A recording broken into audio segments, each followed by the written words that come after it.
On m'a déplacé une couple de fois. Je suis même allée 1 mois et demi à Bécomo en encadrement intensif. Mais à cause de ce que c'était écrit sur mon ordonnance de placement, ben, ils ne pouvaient pas m'éloigner loin de ma famille, puis de ma pédopsychiatre, puis ma psychologue. Fait qu'ils m'ont transféré en encadrement intensif à Laval, NDL à l'Interlude, où que j'ai beaucoup aimé. C'est ma place préférée que j'ai énormément aimée. Puis j'ai même des contacts avec eux-mêmes encore, puis j'ai 24 ans, là.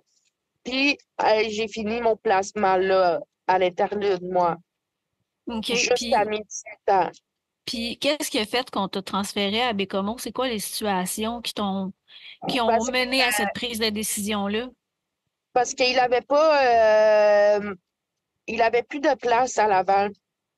Mais quand même, dans mon ordonnance de placement, c'était écrit que la DPJ sont obligés de s'assurer que j'ai des contacts avec ma famille, puis que je vois ma psychologue 1 fois par semaine, même que je la voyais 2 fois par semaine. Puis ma psychiatre, c'était 1 fois par mois. Fait qu'ils sont obligés, fait que c'était trop loin. OK. Puis c'est-tu des troubles de comportement qui ont fait en sorte qu'ils ont décidé de t'envoyer dans un encadrement plus intensif? Ouais, ouais, mes troubles de comportement. Mais ça, c'est bizarre à dire, troubles de comportement, parce que la plupart, oui, tout le monde ont des troubles de comportement en nous. Puis c'est pas juste les jeunes de la DPJ pis tout, là. Mais la plupart des gens, là, les enfants de la DPJ comme moi, à la fin de mon placement, ben, j'ai eu une dernière fois un tribunal, puis la juge que j'ai eue de mes 12 ans jusqu'à mes 18 ans, c'est elle qui m'a suivi jusqu'à mes 18 ans. Ben, elle a mis la faute sur la DPJ qui a le genre comme ils ont gâché puis empiré ma santé mentale. C'est à cause d'eux que ma santé mentale a empiré parce qu'ils ont dit que j'aurais dû aller dans un hôpital au lieu du centre jeunesse, puis que le centre jeunesse m'a empiré. C'est-tu à cause de l'isolement que ça a empiré ta santé mentale? Non, parce que j'avais pas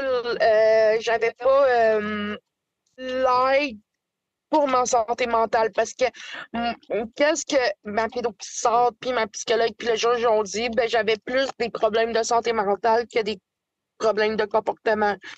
Fait que même le juge il a dit elle aurait dû aller dans un hôpital au lieu d'aller au centre jeunesse. Parce que c'est à aller au centre jeunesse que j'ai eu des problèmes de comportement. Puis tes problèmes de santé mentale, comment que ça se manifestait au quotidien? C'était-tu des crises de colère, de la paranoïa?